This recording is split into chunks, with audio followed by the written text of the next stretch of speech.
Hello guys, welcome to my YouTube channel Anjali classes UP. और guys कैसे हैं आपके? आप सब बहुत अच्छे होंगे। तो गाइस आज हम लोग पढ़ेंगे समास। और अगर आपने अभी तक हमारे चैनल को सब्सक्राइब नहीं किया है तो प्लीज आप चैनल को लाइक और सब्सक्राइब शेयर ये सब कर दीजिए।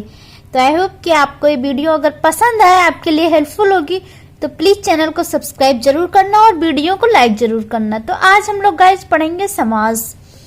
तो समास का अर्थ होता है संक्षिप्त। समास का जो अर्थ है वो संक्षिप्त होता है। समास का तात्पर्य है संक्षिप्तीकरण, मतलब किसी भी शब्दों को छोटा करना ही क्या है, समास कहलाता है। दो या दो से अधिक शब्दों से, मतलब दो शब्दों या दो से अधिक शब्दों को से मिलाकर बने हुए एक नवीन एवं सार्थक शब्द को समास कहते हैं। जिसमें ये कहते हैं कि दो या दो से अधिक शब्दों से मिलकर बनाया गया एक शब्द जो सार्थक हो, उसे हम क्या कहते हैं, समास कहते हैं। कम से कम दो शब्दों से अधिक अर्थ प्रकट करना समास का लक्ष्य होता है। जो हमारा समास होता है उसका कम से कम मतलब दो से अधिक अर्थ प्रकट करना समास का क्या है, हमारा काम होता है। जैसे हम बोलते हैं रसोई घर, तो रसोई के लिए घर, इसे हम क्या कहते हैं, रसोई घर। अभी हमारा हो गया समास, ठीक है। और जो रसोई के लिए घर, ये क्या है, समास विग्रह हो गया। तो हम रसोई घर सीधा सा कह देते हैं। यहाँ पे दो चीजें मिली हैं, एक रसोई और एक घर। दो चीजों को मिला के एक शब्द बना दिया गया, क्या, रसोई घर। तो इसलिए यहाँ पे क्या है, रसोई के लिए घर, तो ये समास है। अब गाइस हम ये जानेंगे कि समास के भेद कितने हैं, समास कितने प्रकार के होते हैं। तो सामान्यतः जो हमारे समास होते हैं वो 6 प्रकार के होते हैं, ठीक है। जो सामान्यतः हमारे समास माने गए हैं वो 6 प्रकार के माने गए हैं।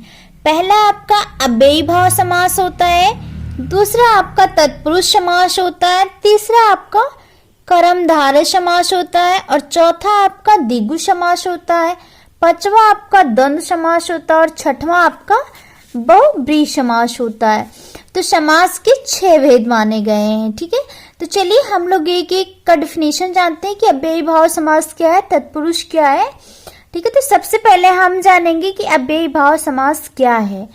जिस समासिक पद का पूर्व पद मतलब दो शब्द जोड़े गए, तो जो पहला पद होगा उसको हम कहते हैं पूर्व पद, और जो बाद का पद होता है उसे हम कहते हैं उत्तर पद। जैसे रसोई घर, तो रसोई हमारा पूर्व पद है और घर उसका उत्तर पद होगा, ठीक है। तो जिस समासिक पद का पूर्व पद मतलब पहला पद प्रधान हो तथा समासिक पद पर अव्यय हो, तथा समासिक पद अपव्यय हो, उसे क्या कहते हैं, उसे अव्ययी भाव समास कहते हैं। इस समास में समूचा पद क्रिया विशेषण अव्यय हो जाता है। जो इसका समूचा पद होता है वो क्रिया विशेषण अव्यय हो जाता है। गाइस हमें ये ध्यान देना है कि जो हमारा पहला पद होगा वो प्रधान होगा, ठीक है। और अव्ययी भाव का जो पहला यहाँ दिया गया है नोट में भी, कि अव्ययी भाव समास का पहला पद उपसर्ग होता है। जैसे आपने सुना है कि संस्कृत में 22 उपसर्ग होते हैं, ठीक है। तो ऐसे ही हम मानते हैं कि इसमें नोट दिया है कि अव्ययी भाव समास की अगर मुझे पहचान करनी है तो उसमें ये होता है कि या तो उसका पहला पद प्रधान होगा, और उसमें दूसरी चीज ये होती है कि हम इससे भी आइडिया लगा सकते हैं कि आगे उसके क्या है, उपसर्ग दिया है कि नहीं। तो अगर आगे उपसर्ग दिया है तो वो अव्ययी भाव समास होगा।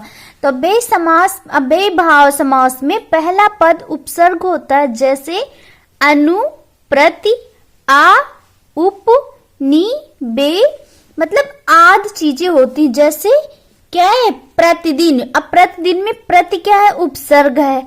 आमरण, आ जो है आपका वो क्या है, आपका उपसर्ग है। और यथा संभव में यथा जो है आपका उपसर्ग है।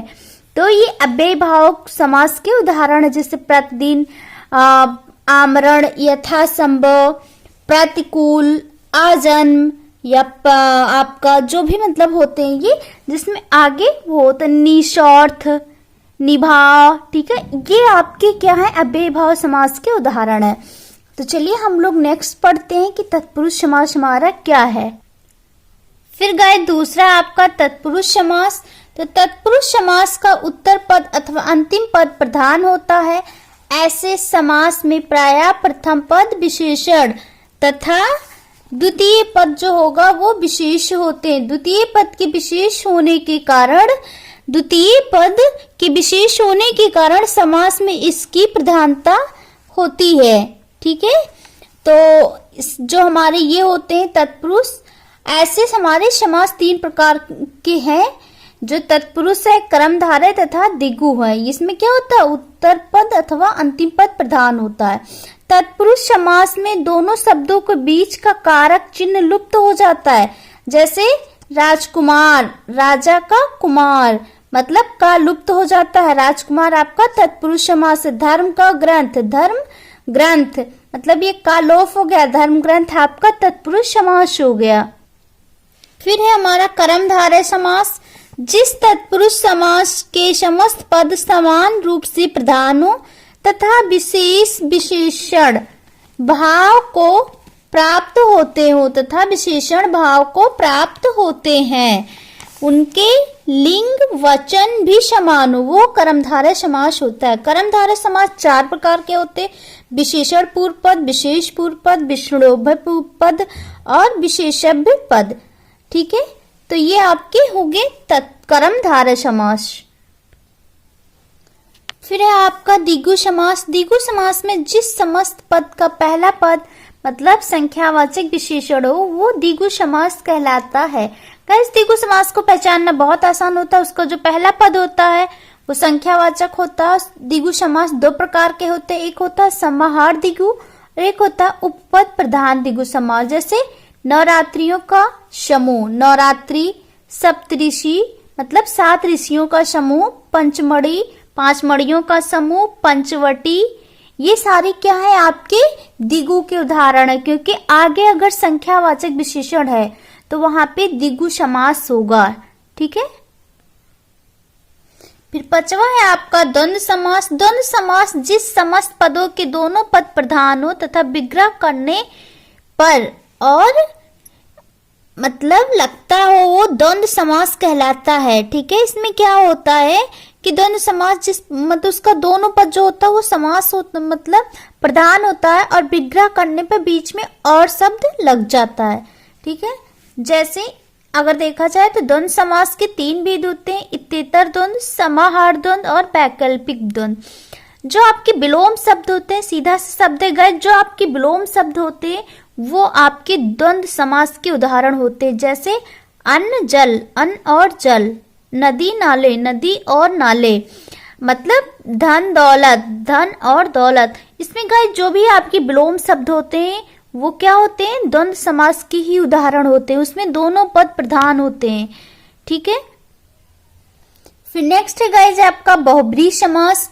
जिस पद में कोई पद प्रधान नहीं होता है, दोनों पद मिलकर किसी तीसरे पद की ओर संकेत करते हैं, उसमें क्या होता है, बहुब्रीहि समास होता है। जो भी दिया होता है उसमें क्या होता है कि दोनों पद प्रधान नहीं होते और वो क्या करते हैं, किसी अन्य तीसरे पद की ओर इशारा करते हैं, दोनों मिलकर किसी तीसरा पद बनाते हैं, वो बहुब्रीहि समास होता है। बहुब्रीहि का उदाहरण होता है जैसे नीलकंठ, नीला है कंठ जिसका, अर्थात शिव। यहाँ है नीला है कंठ जिसका, अर्थात वो शिव जी के बारे में बता रहा है। तो यहाँ पे क्या होगा, दोनों पद प्रधान होकर किसी अन्य प्रधान की विशेषता को बता रहा है, इसलिए यहाँ पे क्या है आपका बहुब्रीहि समास। चतुरानन, 4 है आनंद जिसके, अर्थात ब्रह्मा। चक्रपाणी, चक्र है पाणी में जिसके, अर्थात विष्णु। दोनों पद प्रधान नहीं, वो किसी तीसरे पद के बारे में बता रहे, तो यहाँ पे होगा बहुब्रीहि समास। गाइस आई होप कि आपको ये वीडियो पसंद आया होगा, आपके लिए हेल्पफुल है। तो प्लीज वीडियो को लाइक करना और चैनल को सब्सक्राइब करना बिल्कुल मत भूलें। Thank you.